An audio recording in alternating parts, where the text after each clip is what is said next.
Hi, PM. Hi, Zakir from Zakir. the Straits. Yes. Hi, PM. Zakir from the Straits Times. Yes. This is quite a sudden reshuffle, but quite major at the same time. 7 out of 15 ministries. Some of them have been in post for less than a year. Would we be able to get your response to this, but also what the overriding consideration is behind these moves? It's a major reshuffle, but it's not a sudden one.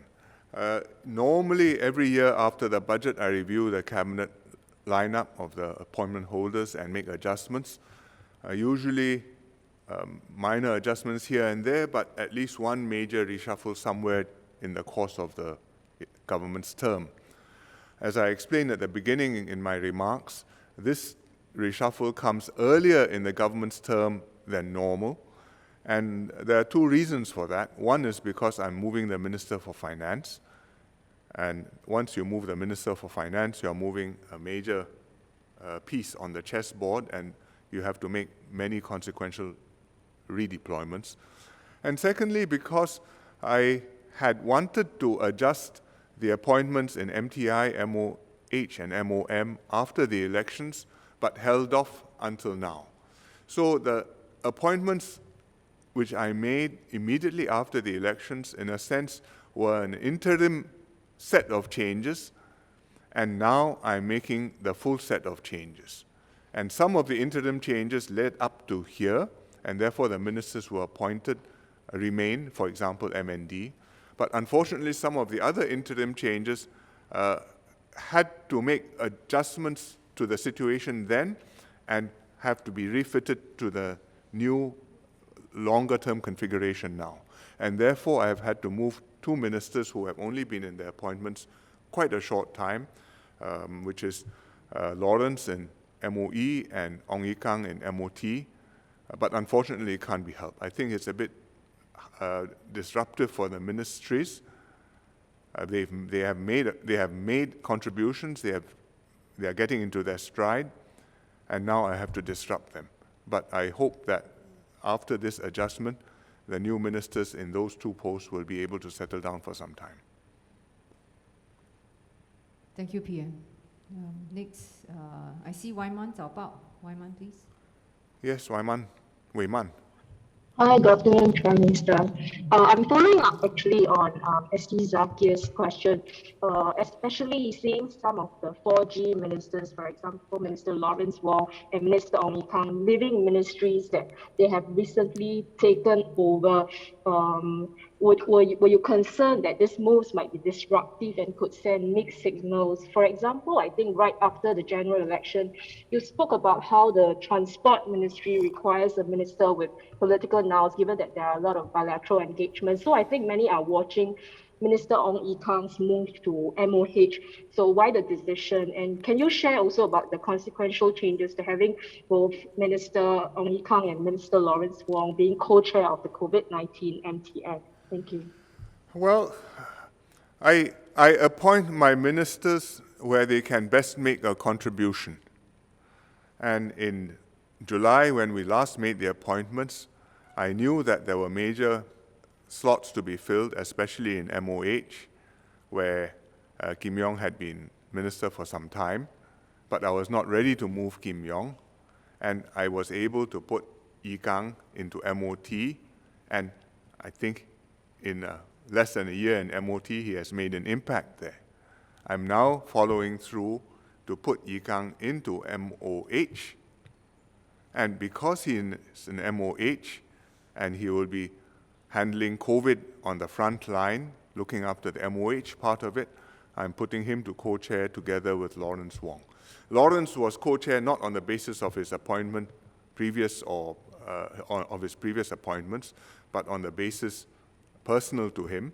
And so Lawrence continues to co-chair, but Gan Kim Yong, having come out from MOH, I think it's best that the MOH minister sits there together with Lawrence Wong on the MTF. Thank you. Let's see, maybe someone from MediaCorp. Si Hui, perhaps? Thank you. Hi, this is Si Hui from CNA. Hi.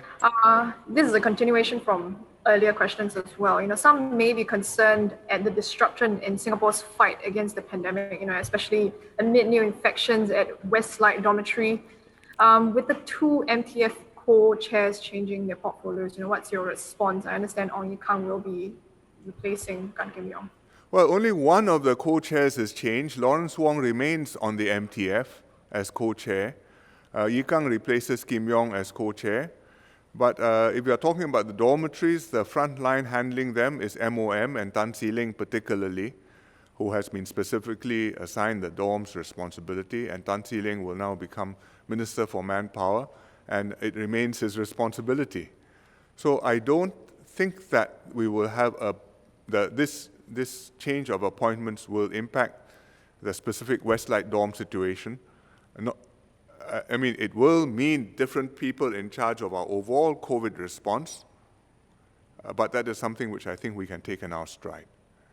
I should also say that the appointment changes take effect on the 15th of May, which is 3 weeks from now. And during the next 3 weeks, I'm quite sure that we will be doing a lot in Westlight, Woodlands, as well as the other dorms. Thank you, PM. Okay, Kwok Wai, thank you for holding. Hello, good afternoon, PM. My question will... Good afternoon. Sorry, you're from where? Kwok Wai, From Channel 8, Kwok Wai. Yeah, hi. Channel 8.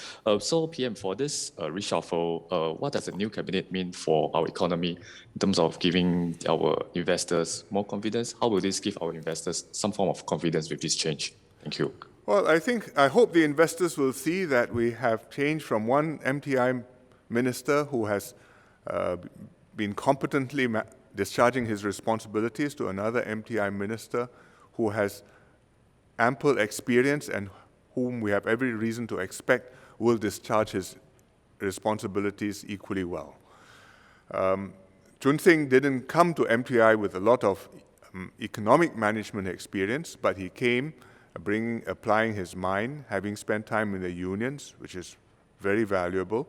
And before that, he was in MSF. But in MTI, he mastered the job.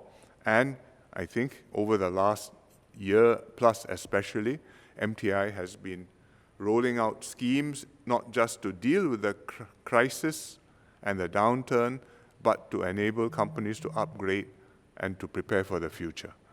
And Kim Yong comes to MTI having previously been MOM minister, having previously served in MTI as a junior civil servant when I was MTI minister back in '88, I think. And in between, he had spent more than a decade, 16 years in the private sector, which I think is valuable experience for anybody who becomes MTI minister.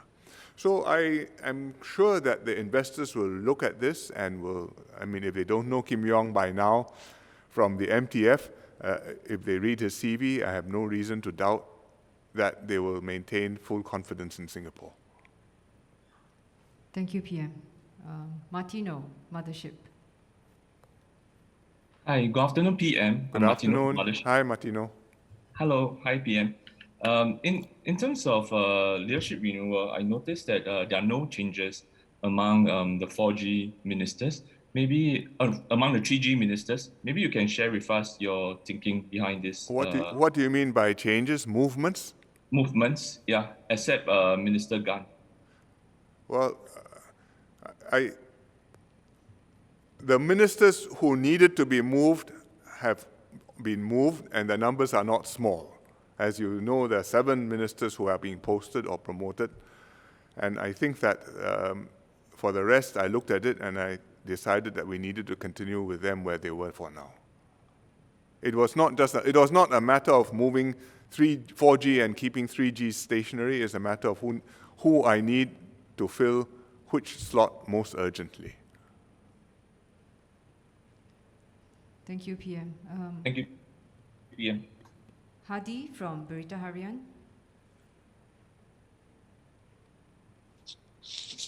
Hi, PM. Hadi Hi. from Berita Harian here. Yes. I just want to know your expectations, particularly with the new partnership of the 2 ministers co-chairing the MPF task force. I expect all of them to work closely together and cooperate to make sure that the policies are well coordinated and nothing slips through the cracks. That's how the team has to work. And that's how the whole cabinet has to work. Because people must know that you're working, doing this as part of a team, and you're doing your part, but at the same time you're covering for one another, so that when a problem comes up, we deal with the problem holistically, and not just each person tackling his piece and leaving gaps in between or overlaps and conflicts between the different ministries. Thank you, PM. May I have permission to take 2 more? Yeah, okay. Okay, Junsen, today, please. Hi, PM. This is Junsen from Today. Hi. The question is whether it is an ideal situation with the disruption caused by this reshuffle, and whether it sets a healthy precedent for ministers to only spend a short time in one portfolio, then be moved to the next. And I also wanted to find out if the 4G leaders, including DPM Heng, had any part to play in their input for your decisions for this reshuffle. It is not desirable to move ministers after less than a year. Sometimes it is necessary, and then you think very carefully, and if it can't be helped, you do it. And next time, you'll have to think very carefully again. I mean, you cannot say that this is a precedent, and because the last minister served a few months, the next minister likewise. As for how we came to this configuration, it was a result of extensive consultations. I talked to many of the ministers, including the DPM Heng, before I settled the moves. And then I had to discuss with each of the ministers to make sure that they understood what their new mission was and what the purpose of the deployments were before settling it. That's why it has taken me 2 weeks rather than just doing it the day after my previous press conference. Thank you, PM. For the very last question, Chun Hing from Wan Pao. Yes, hi. Hi, good afternoon. This is Chun Hing from Wan Pao. My question is, could you share your considerations behind the changes for PA and NTUC, as well as you mentioned that the ministers are redeployed to give them fresh responsibilities, but we couldn't help notice that Mr. Desmond Lee has not been given any fresh responsibilities. Sorry, Desmond Lee has not been given Any new responsibilities. Yep. Well, in the case of PA, Chan Chun Sing has been in charge of PA for a while now, I think more than 3 years. And I think that in education, he's going to have his hands very full. He's also covering several other additional responsibilities, including PSD, as well as party work. So I felt that it was better to spread the duties out, and in this case, I have given PA into the charge of Edwin Tong, who is an MCCY, and I think there's synergy between MCCY's work and PA's work. Your second question was?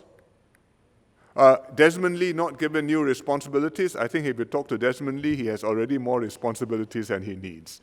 He's not just minister in MND, but he is also second minister in MSF and doing quite intensive outreach in his MSF role. I do have many ideas what I can load Desmond with, but I have decided to hold off for now.